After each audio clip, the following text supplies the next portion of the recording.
Forget the final score. A Los Angeles Dodger was the story of the All-Star game, and his name is Justin Wrobleski.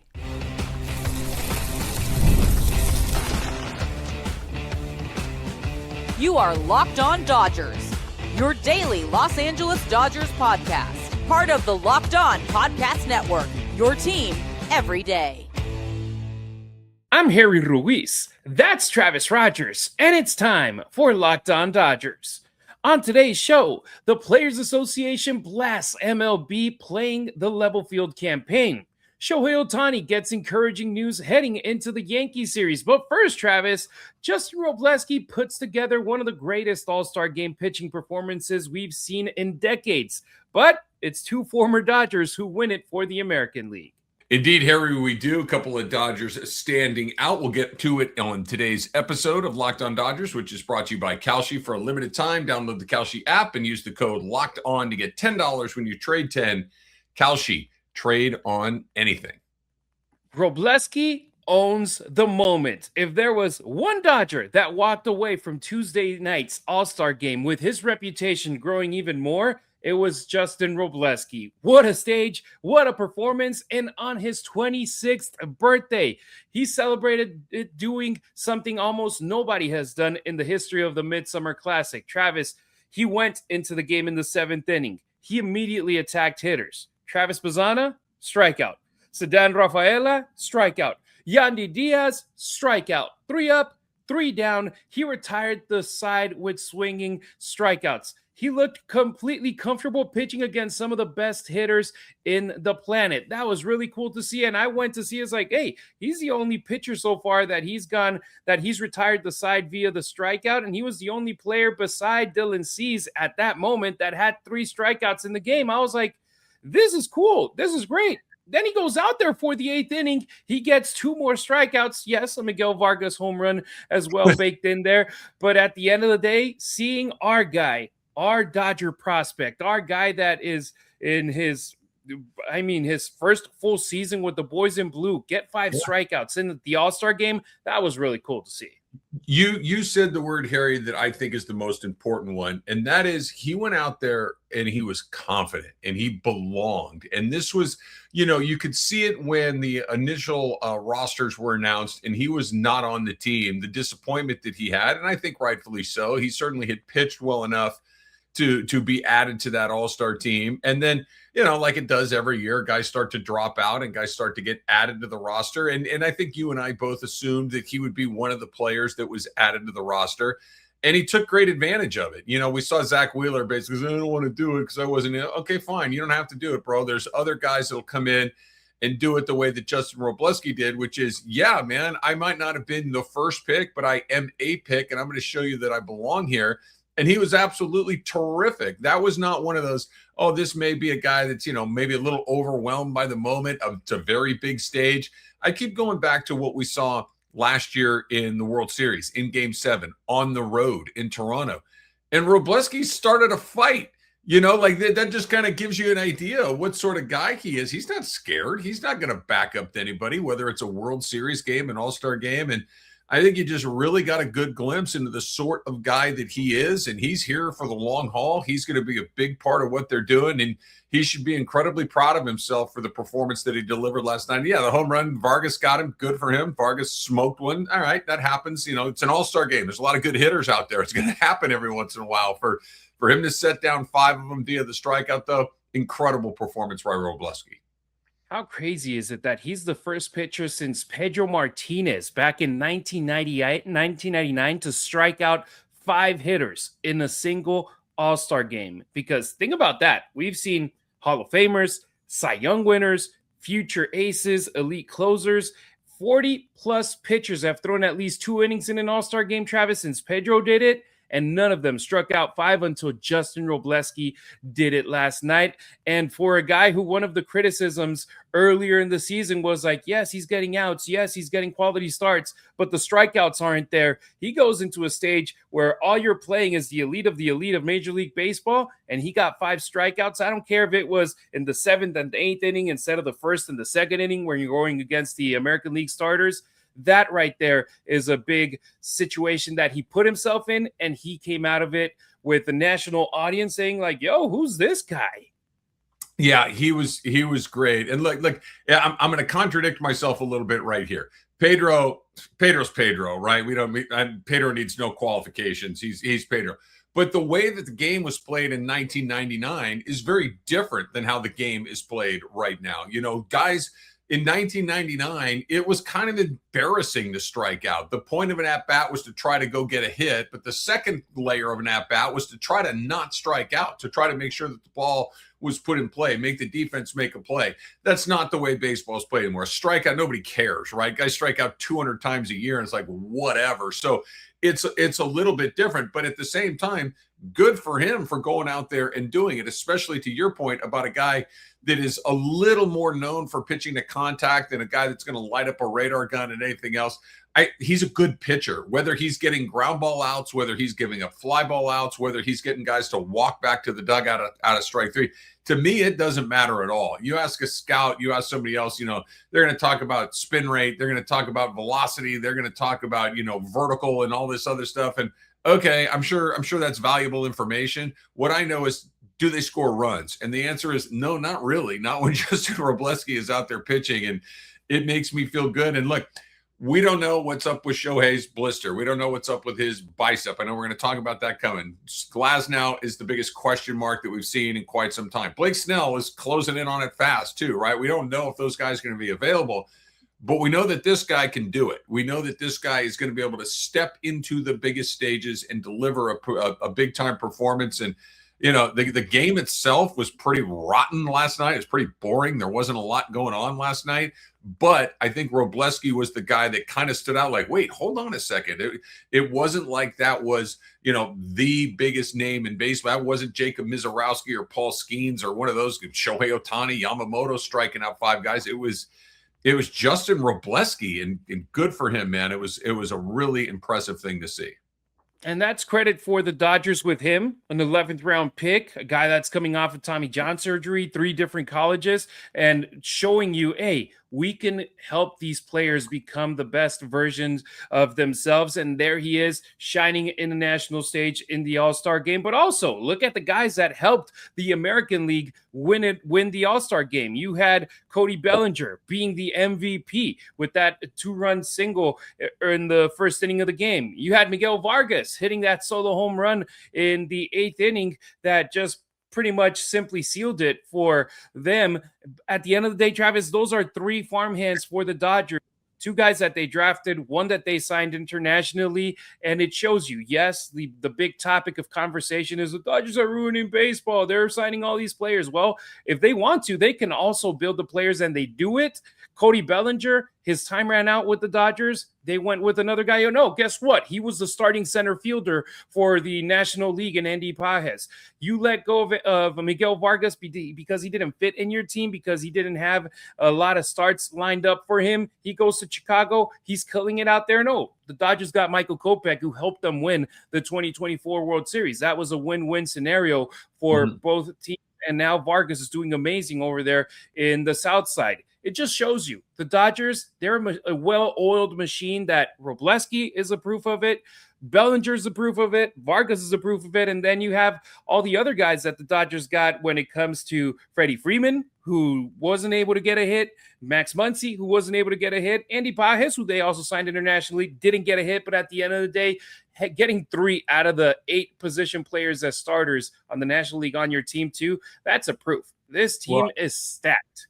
Yeah, no shame in not getting a hit last night. Nobody on the National League really got a hit. I mean, it wasn't like they were the only ones. The entire National League team basically did not show up offensively. So no big deal there. I think you're right. I think that this is a great example of how they are not only terrific at the major league level, and like you said, all the starters that they had, and keep in mind, Ohtani and Yamamoto both said, you know, peace out, we're not coming. We'll catch you down the line somewhere else. So they had even a deeper roster there. But your point is an excellent one. That Cody Bellinger, as far as his development, is a Dodger. Miguel Vargas, as far as his development, was a Dodger. These are guys that came through the Dodger system that, in Bellinger's case, won an MVP with the Dodgers at the big league level. Vargas was a highly regarded prospect. Never really happened for him in LA. They gave him a chance, didn't really work. So they moved on. That's, by the way, I think probably one of those things that you're seeing if you're one of these other Dodger prospects that can't quite crack the lineup in LA, that can't quite get on the field. You're thinking, hey, man, I just got to get a chance to play somewhere, and who knows what could happen. Maybe I could be like Miguel Vargas and go make an all-star team, be on a team that's competing for a division title in Chicago the way that they are. But I would imagine that the Dodger scouting department, that the Dodger developmental department is probably watching that game last night feeling pretty darn good about themselves, because it wasn't just the guys that they went out and signed. It was the guys that they drafted, developed, found, brought through the entire process. And that's what that's about. And I know one of our topics coming up later on today is going to be about the economics of baseball, which is always a big part of it. And this idea that if you change the economics, that the Dodgers are going to be brought back to the pack. I don't know what you know what you're doing. You know what I mean? Like, yeah, will it limit some of the things they can do? Sure. Will they continue to find good players at a rate much higher than everyone else? I think they will. And I think last night's game is proof of it. No doubt about it. And the National League didn't win the game, but from a Dodgers perspective, Justin Wrobleski gave fans plenty to be excited about heading into the second half. So my question to you, checking out our show, do you think Justin Wrobleski has done enough to be considered one of the Dodgers' 3 most important starting pitchers heading into the second half? And yeah, that's including 2 guys that are going to be coming back soon. Drop your thing in the comments or let us know on any of our social networks, or also hit up the Locked On Dodgers listener line, 2793-LOCKED. We want to hear where you stand. Coming up on Locked On Dodgers, the Dodgers received some really good news involving Shohei Ohtani, and now all eyes turn toward one of the most hyped regular season series of the year against the Yankees. Nothing beats watching a Dodgers game. The only thing better is when you get to watch it live. The energy in the stands, the crowd roaring, that electric vibe you just can't get anywhere else. The only downside is that scoring tickets can be a total pain. Endless lines, random fees, and prices that jump right before you hit checkout. That's why I've been using Game Time. The app makes it super easy. Real tickets, delivered fast, at the best prices, and the fees are already baked in. So what you see is exactly what you pay. No surprises. You can follow the Dodgers on the app. That way you get alerts when fresh deals pop up and literally grab seats in just 2 taps, making it super easy to decide hitting up a game last minute. If you're thinking about heading out to the stadium, either at home or on the road, download the Game Time app, create an account, and use the code LOCKEDON for $20 off of your first purchase. Terms apply. Again, create an account and redeem the code LOCKEDON for $20 off. Download the Game Time app today. Baseball players are known for their routines, whether it's a lucky jersey, a pregame ritual, or sticking to the same prep every day. Consistency matters. And when it comes to hair thinning, there can be a lot of products out there making promises, but not always a lot of confidence behind them. That's why more people are looking for solutions backed by real science and trusted experts. Nutrafol is the #1 dermatologist recommended hair growth supplement brand and the official hair growth partner of Major League Baseball. And what really makes Nutrafol stand out is that it's not a one-size-all-fits approach. It's designed to fit into your routine while addressing the root causes of thinning with personalized solution. And I'm sure you've noticed, right, how much confidence is tied to looking and feeling your best. One thing that we've all learned is that the little things you do every day tend to add up, whether that's getting your exercise, getting enough sleep, drinking enough water, taking care of yourself. Having that routine that makes you feel confident can make an enormous difference, right? So find out why Nutrafol is the only hair growth supplement brand trusted by MLB. For a limited time, Nutrafol is offering our listeners $10 off your first month subscription and free shipping when you visit Nutrafol.com and enter the promo code LOCKEDONMLB. Are you new here? Welcome. Everydayers, you already know, you're the heartbeat of our show. It's easy and free to help us out. Subscribe and like our content on YouTube. Drop a 5-star review on Apple or Spotify and hit up the Locked On Dodgers listener line, 2793-LOCKED. That's 279-356-2533. Ohtani ready for the Bronx. 2 days down, now less than 2 to go. The All-Star break is almost over, and the Dodgers got exactly the update they wanted. Shohei Ohtani is expected to be in the lineup this weekend when the Dodgers open the second half at Yankee Stadium. Dave Roberts confirmed that Ohtani had fluid drained from his left knee following Sunday's game to help relieve the irritation that had been bothering him. The good news is that no major procedure, no indication that this is expected to become something long-term. And Travis, most importantly, Doc made it clear that Ohtani will be in the lineup against New York as a designated hitter. And that's huge news because sometimes these need, even if it's not a major procedure, if it's just getting liquid out of there, you want to be sure that the player isn't forced to do anything major. And as a DH, we know that it's not the same stress as being a fielder, a first baseman, an outfielder, or even a pitcher. But you know that there's also the cases where he gets walked, that he needs to run the bases, that you are forced to go second to home, first to third. You want to be sure that the player is completely good to go. And from what Dave Roberts said, it's a green light for show.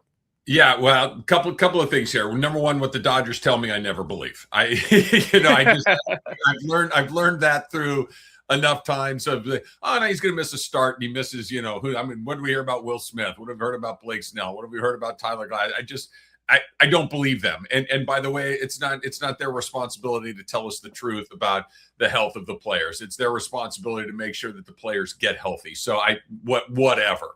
A couple of things. Number one, you ever go on vacation and for the first couple of days of the vacation, you're still kind of in work mode and you're still having a little hard time kind of unplugging and just relaxing. And then right when you get to that, okay, I'm here, I'm ready, I'm present. I can kind of take a deep breath and relax. And then you look at your calendar, it's like, I got to go back to work in 2 days.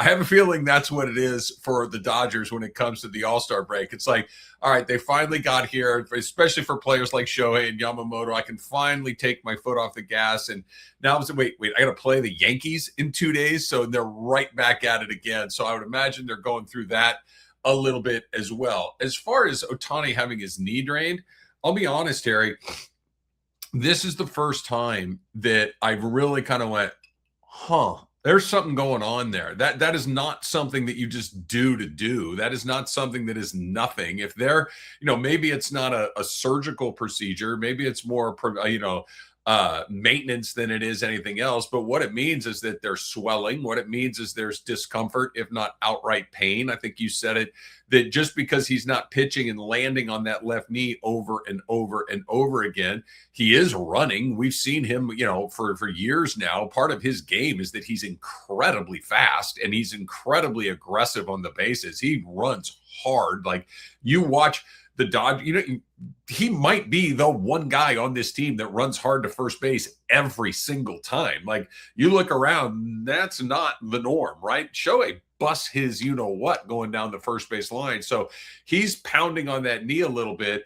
And if they're taking fluid out of it, that's something. I'll be honest. It's the first time I'm going, okay, they really do. I always thought it was more of those, my knee is bothering me. Okay, so take a little time off or do whatever it is. But if they're confirming that fluid was drained from it, I'm not saying it's the end of the world, but it is one of those, okay, this is something that needs to be monitored. And I'll say this, and this is a long time down the road, but don't be surprised if by the time we get to the end of the season, whenever that is, whether it's in the playoffs or the end of the World Series or after the parade or whatever, that you hear about Shohei having something done to that knee, because obviously something's going on in there. No doubt about it. And this is the part where it's important to say, for example, for the Dodgers, they are 3.5 months into their season. For a lot of baseball teams, they only got 2.5 months left. But the Dodgers, their goal is to play deep into October. So that means that we're literally halfway through the year because they still got 3.5 months left. If they get to the World Series and win it all, that is the hope for everybody. That is the expectation with the way that they have invested on this team. And when you consider what Ohtani has done this season, where he's hitting nearly 300, 22 home runs, 58 RBIs. And then on the mound, he has 8 wins, a 1.79 ERA, nearly 100 strikeouts. Being elite on both sides of the baseball. That shows you that protecting that is simply the smart move. And the Dodgers, they didn't have any questions marks there. It's like, hey, if he misses one start here, we got no problem at all. And to be honest, I would be okay with him missing the Yankees series, but with him potentially, or that's the expectation, him being out there against the Bronx Bombers, it shows you he cares. He wants to be out there, and it's a collaboration. It's not just the Dodgers saying you're out. It's Shohei also being like, okay, I want to be out. And from what we've seen from him during his tenure with the Boys in Blue, Travis, it's very rarely that we get a Shohei Ohtani being like, I want a day off. Yeah, look, if Shohei's not playing, something's going on, right? This isn't, how do I say this, Harry? This isn't other players, shall we say. This isn't guys that are constantly hurt. These aren't guys that are on the IL for long stretches of time, season after season after season. No names mentioned. But this is a guy that plays almost every day and grinds through these things. So if he's missing time, it's something. And look, I think they have to be extra cautious. Can they win the World Series without him? Yes. Is it far more difficult? Of course it is. It's like losing two guys. It's not like you're just losing your DH. You're losing your DH and your number one starter. It's an incredibly challenging situation. So I expect them to be incredibly cautious. The Cy Young thing that we've talked about, really going back to spring training, that's out the window. That's not going to happen. So let's be extra careful about what you're doing, because there obviously is something going on there. This is something that he will grind through. We saw him play with one arm in the World Series a couple of years ago. There's no question about his toughness, but look, I know we lose track of this every once in a while because he's such an extraordinary performer. He is a human being. His body will break. His body will, he experiences pain and all of these other things. So if you need to skip starts, if you need to take him out of the lineup one day a week, fine, go do it. Let's manage his load through the rest of the season, because you're going to need him in a way that you don't need any other player, because he's a 2-for-1 in every situation. Yeah, and there was no commitment to when Dave Roberts was asked about the next start for Shohei Ohtani. Heck, if you go to the probable pitchers page with the Dodgers, they still don't have anybody listed for the series in New York or the one in Philadelphia. They're not forced to. When we're filming right now, it's Wednesday morning. The first game isn't until Friday at 4:05 p.m. Pacific, 7:05 Eastern. So it'll be interesting to see when his next time up on the mound is. Well, and this is the thing that they've done so well through the course of the season. They built this big lead, which allows them to be extra cautious, that allows them to err on the side of caution and say, hey, look, we're not going to pitch Yamamoto. We're not going to pitch Ohtani. We can really slow play this thing because I don't have anybody breathing down my neck. Think about it. Arizona just swept them, and they still have a double-digit lead in their division. They're not going to, they're good. So they can go into the Yankee series, go into the Philadelphia series, and kind of throw the second tier of guys at them, and they don't have to sweat it. They could lose 4 out of 6. They could lose all 6. And I'm not suggesting that it would be fine. That would be, obviously problematic on some level, but it doesn't change the division race in any real meaningful way. So they've earned the right to be extra cautious as they get deeper and deeper into the season. No doubt about it. And I want to share this stat that I was just confirming here right now on the MLB standings page. The Dodgers are 25 games over 500.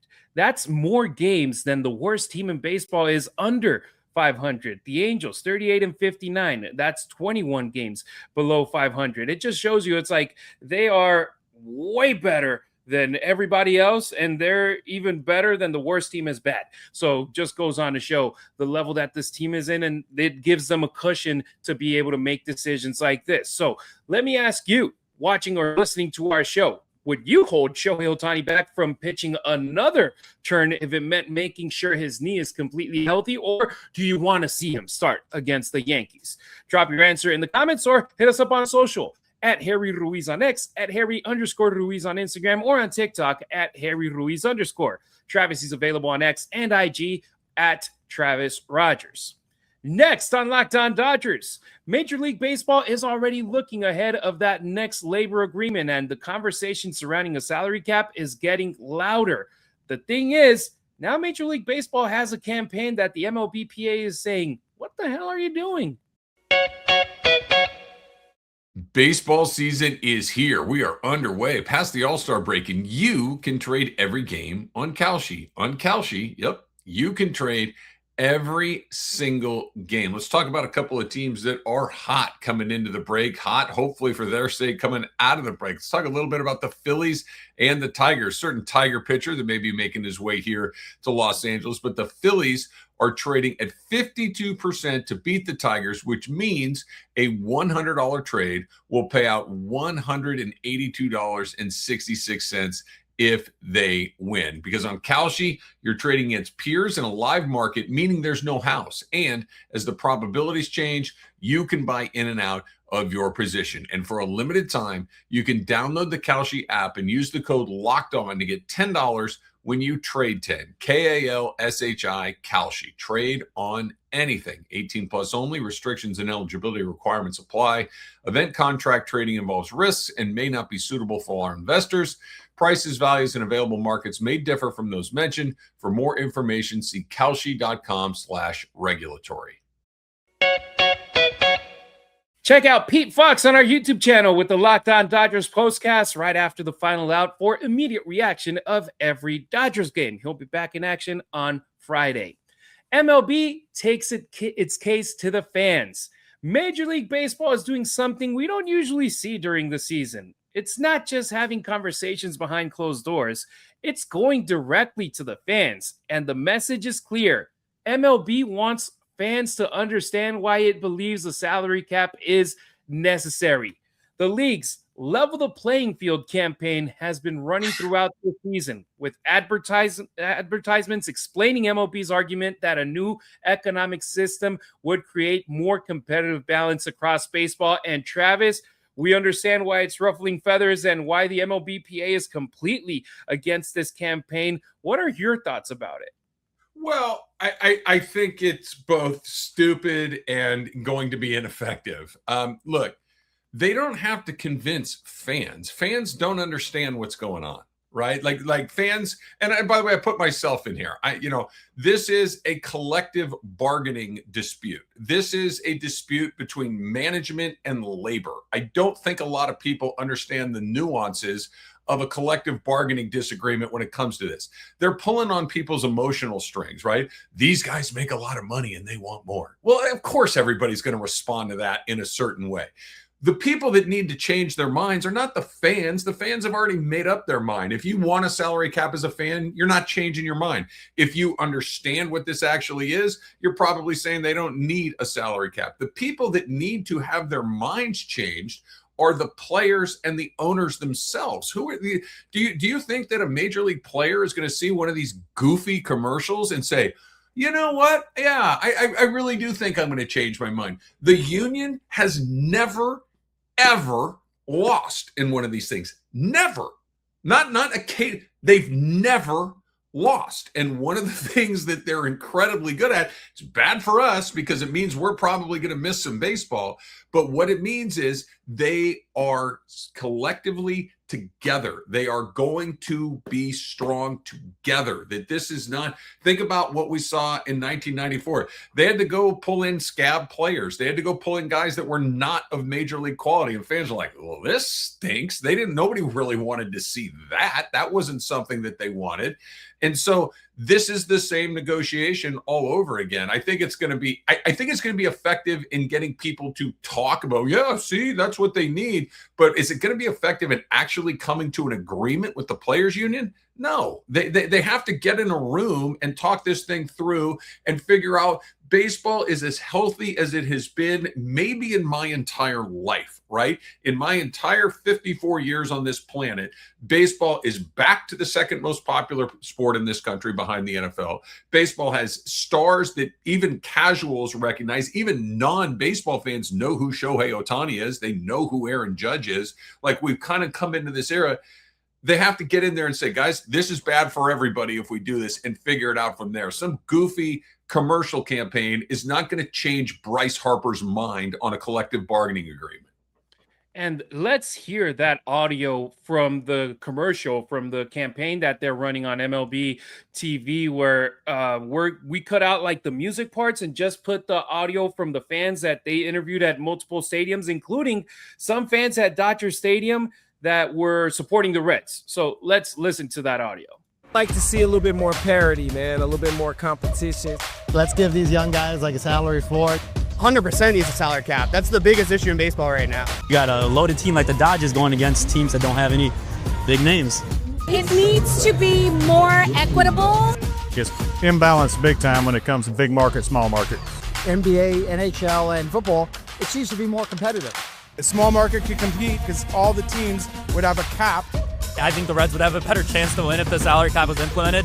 If it's fair, it's more competitive, fun for baseball.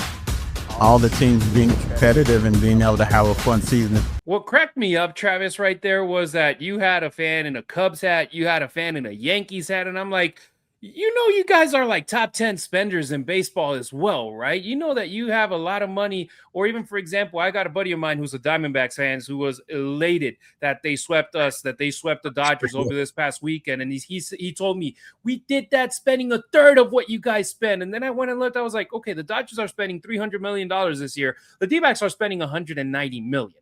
It's almost like, it's a big difference in between both, but at the same time, it's not a third of the money that they're spending. They're not a team like the Rays or the Marlins or the Royals who are barely spending, but at the same time, it's like, hey, y'all are spending money too, but y'all are just mad that the Dodgers went back to back.